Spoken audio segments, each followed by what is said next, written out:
Hello, everyone, and welcome to the Legacy Cafe podcast with your host, Robb Lucy. Robb is the author of the book, How Will You Be Remembered? A Guide for Creating and Enjoying Your Legacies Now. So grab yourself a cup of coffee and find yourself a seat in the Legacy Cafe. Here's Robb. Thanks, Kathy. Hello, everyone. I'm Robb Lucy. Welcome to the Legacy Cafe. This is going to be an episode on aging and how we've got it all wrong. I think you're going to find this pretty intriguing. First of all, a story, though, about my aging. I turned 21 in a bus station in Bali, Indonesia. And I remember sitting there and having a few satay sticks and maybe a couple of Tiger beer. I said to myself, my brain is not going to get any older than 21 because that's what my birthday was that day. And I loved where I was. I was traveling the world. I was having a ball. So my brain's going to stay 21. I promised myself. The rest of me will deteriorate. That's definitely happened. But the brain is, I think, still full of some P&D, the phrase is. Yes, the body's slipping a bit, a few mechanical problems and a little bit of cancer we got rid of. But I guess the story is I want to be young. I want to be young always. And I know I'm aging, and I can't say I really like it, but is my aging affecting how I'm living? And yes, creating all the legacies that we've been talking about that give me some joy. The guy who knows all about this is our guest. His name is Dr. Bill Thomas. He's an author, an entrepreneur, a musician, a teacher, a physician, and he's the international authority on geriatric medicine and elder care. And his wide-ranging work explores the terrain of human aging. He's got a bunch of books, one of which I'm really looking forward to reading. We'll talk about that later. But joining me now from Ithaca, New York is Dr. Bill Thomas. Bill, what is a geriatrician? What do you focus on? What do you do? Well, a geriatrician is a medical doctor. So I'm a medical doctor, graduated from Harvard Medical School, and I'm the opposite of a pediatrician. So my friends in pediatrics take care of young people, and I take care of old people. From the story I told about my fear of aging, do I represent the greater populace in that I'm worried about aging or I'm obsessed with being young? Is that how we're all thinking? Well, I think it is pretty clear if you look at the research that particularly Americans equate aging with decline and youth with success. And so people really prefer success to decline. So in our culture, we prefer youth to age. And you said in some of your documents you wanted to change the story of aging. What is the story of aging now, and what do you think the story can and should be?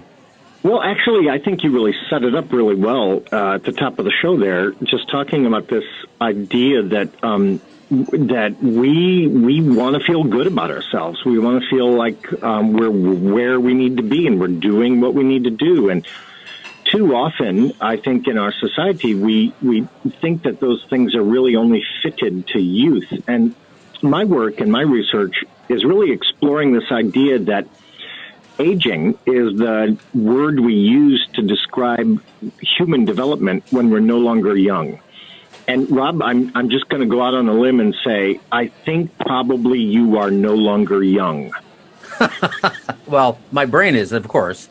But the rest of me, as they say, has moved along. I'm also a boomer. Did the boomers look for something new in aging? I mean, are they looking for their own story to tell about, the changes we have gone through in our growth or in our optimism, or how have boomers affected? It looked at aging.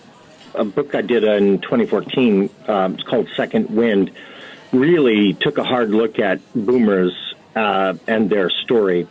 And I was really trying to find out what boomers think about aging. Boomers are complicated and kind of weird, and they have lots of different views on lots of different things.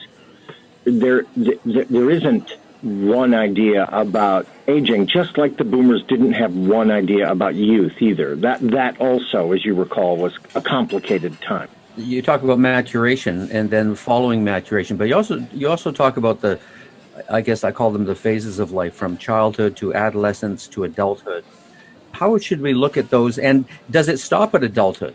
This is, you're talking about the boomers. This is where I think things we're at risk for things really going off the rails.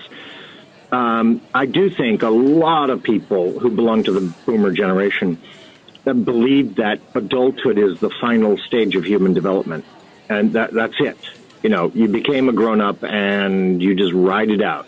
And in fact, around the world and through history, human beings have outgrown adulthood. I mean, outgrowing adulthood is a well-known phenomenon, and you can find it in some religious texts, for example, where older people are venerated as elders, as sources of wisdom. But older people have been recognized around the world as having left adulthood behind and become elders. Or I put it another way, people living in the life stage called elderhood. Where does elderhood begin? What's in place for elderhood to begin for me? Well, elderhood, in my experience and my belief, elderhood begins on the day you worry less about doing and more about being. Mm-hmm. And it comes at different ages for different people. And sometimes it's related to health challenges, and sometimes it isn't. But it's really the shift from being centered on the frenzy of adulthood and shifting your mental space toward a quieter, more reflective place that that many people see as deeper and richer and more meaningful. From small to large, I'm going to define legacy, and I want you to react to it. So we define legacy in the book and here at the cafe as anything you create from tiny to large, in my experience, from, say, a little corner garden to an international charity. A legacy is something that connects you to others. Key. It enhances the lives of those around the legacy. And you use your signature strengths, your talents, your skills, your values to create it, and it makes you happy. So if you have some agreement with that, how does this affect it as I age, as I move from adolescence to adulthood to elderhood? Well, as to connect it to the lifespan, as you get older, you can make cooler stuff. And we were talking about that at the beginning of the show. The 21-year-old you, I'm sure I would have loved to hang out with, but the 21-year-old you was not able to write this book. How will you be remembered? That part of your creative power, emerged out of your life experience. So I think that the reason legacy often winds up in same conversations as aging, to use your definition, is that as we get older, we're able to create things of greater complexity and depth and beauty than we can when we're young. And there's no shortcut to that. For example, in your book, when you're talking about your dad's stories, those stories were lived when he was a young man, but they were told when he was an old man. And I think that's really at the heart of what your movement and your book and your podcast, that's what really resonates for me. There's a phrase, what we think we become.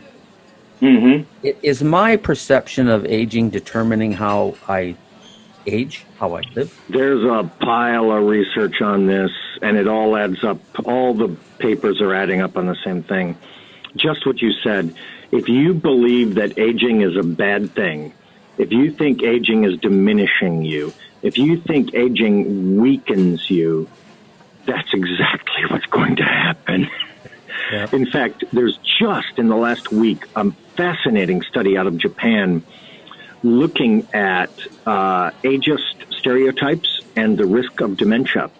And they went around the world and looked at and measured different countries' cultural attitudes toward aging, and then correlated that with the risk of developing dementia. Here's what they found. Societies that hold the aging in the lowest standing have the highest risk of dementia.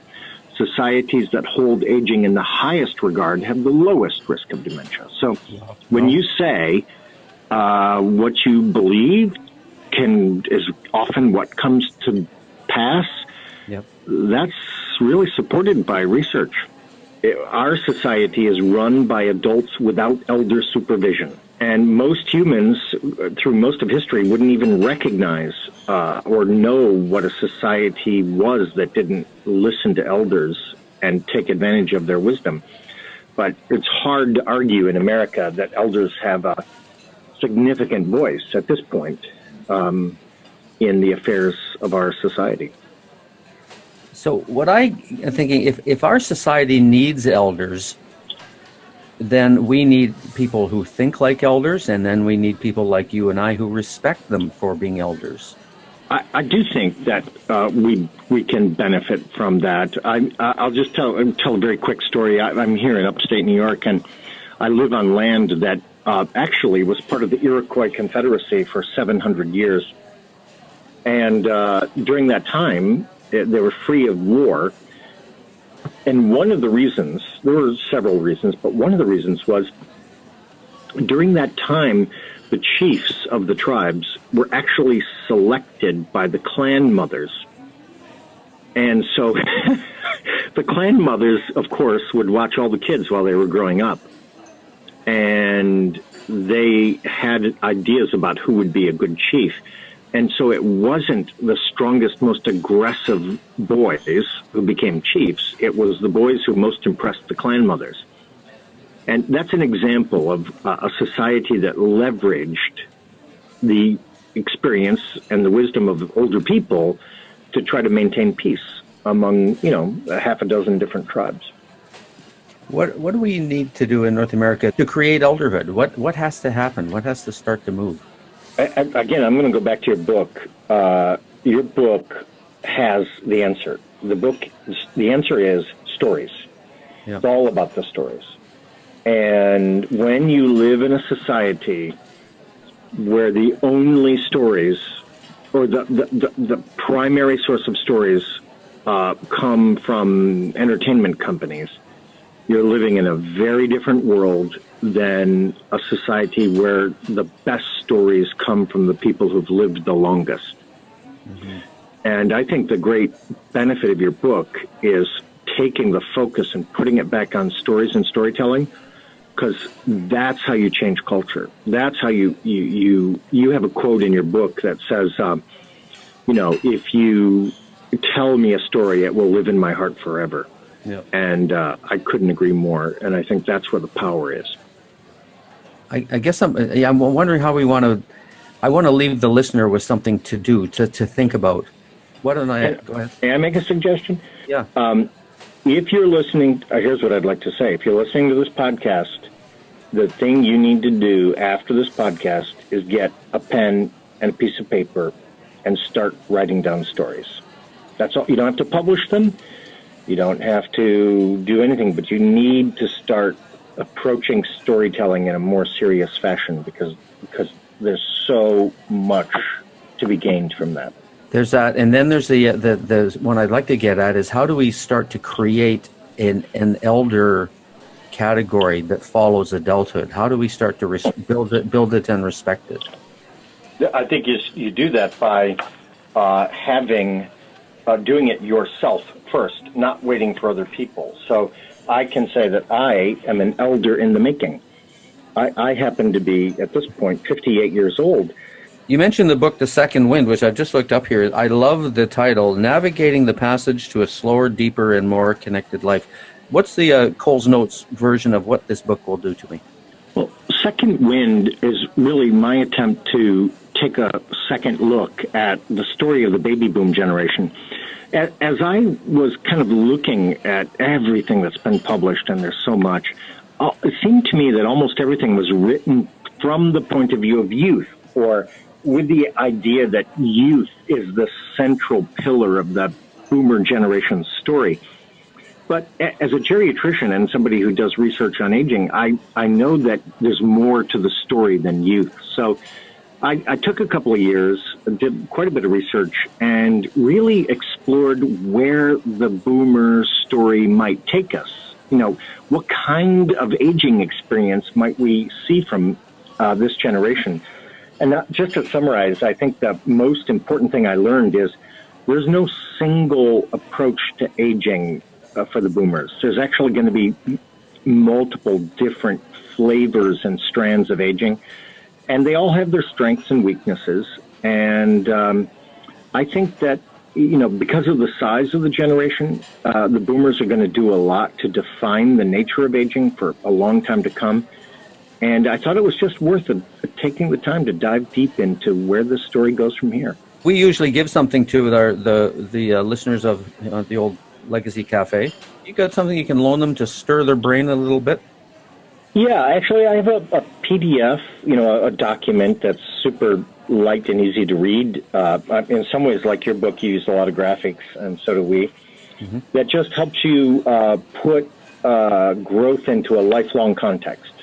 Growth isn't just about youth, it's about the whole story. So if you'd like this PDF that Dr. Thomas is giving us, head to legacycafe.org/aging, legacycafe.org/aging. And we'll also show you a picture of Dr. Thomas's book, and you can apprise yourself of that. And I'm going to get myself one because I love the title and what you've told us about it. Thank you very much. This has been intriguing and stirring, and I'm going to generally watch my journey into elderhood, which is a few years away for me, but I think I'm going to approach it with a lot more enthusiasm than I thought I would when I was that 21-year-old kid. Absolutely. Listen, I just before I go, I want to tell you how grateful I am to you and the work that you do, and what a treasure I think Legacy Cafe is. I'm really hoping that you're able to transform our ideas about legacy in this society. Just as an aside, there's an awful lot of enthusiasm towards finding out where we came from, and that's shown in the DNA testing that's happening. What you mentioned, and we firmly believe in too, is we're not getting the stories of our ancestors, but we have the ability, because of technology and the way we think, to leave our stories in real life, in real color, in audio and video and in print. For descendants 100, 200, 300 years from now. And by then, yes, there will probably be, because of your work, a very well-defined life stage called elderhood that is respected and listened to. Well, I hope so. That's what I'm aiming for. Terrific. Dr. Thomas's free PDF for you. Again, legacycafe.org/aging. And you'll read all about him on the Legacy Cafe and the book, The Second Wind. Well, thank you, everyone, for joining us on the Legacy Cafe, and thank you to Dr. Bill Thomas. Fascinating stuff. My name is Robb Lucy. Again, this is the Legacy Cafe. We'll see you next time. Thanks for listening to the Legacy Cafe podcast. We have lots of great conversations coming your way. And by the way, if you want us to send you reminders that a new podcast is ready for you, go to legacycafe.org to subscribe. That's legacycafe.org. Have a great day, and remember, the coffee and conversations are always hot at the Legacy Cafe.